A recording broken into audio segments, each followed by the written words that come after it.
Amang banal at makapangyarihan sa lahat, puno ng awa at habag, kami po ay lumalapit sa inyong harapan ng may kababaang loob.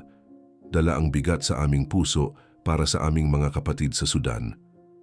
Nakikita ninyo ang kanilang pagdurusa, ang bawat luhang pumapatak, ang takot sa puso ng mga bata, at ang paghihirap ng mga pamilyang nawalan ng tahanan at mahal sa buhay. Panginoon, idinadalangin namin ang agarang paghinto ng karahasan at digmaan. Itigil ninyo po ang mga kamay na nagtataas ng sandata laban sa kapwa. Maghari nawa ang inyong kapayapaan sa kanilang lupain. Bigyan ninyo ng kalakasan at proteksyon ang mga inosenteng sibilyan. Iligtas ninyo sila sa kapahamakan, sa gutom at sa sakit.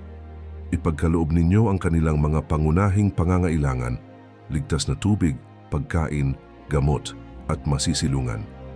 Hilumin ninyo ang kanilang mga sugatang katawan, gayon din ang sugat sa kanilang puso at isipan dahil sa trauma ng digmaan. Yakapin ninyo ang mga ulila at mga balo at ipadama ang inyong pagkalinga sa mga nawalan ng pag-asa. Antigin ninyo ang puso ng kanilang mga pinuno at lahat ng may hawak ng kapangyarihan. Bigyan sila ng karunungan na piliin ang dialogo kaysa dahas, ang kapakanan ng tao kaysa sa pansariling interes.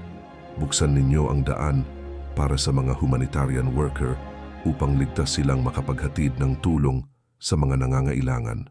O Diyos na aming kanlungan, dinggin ninyo ang aming samo.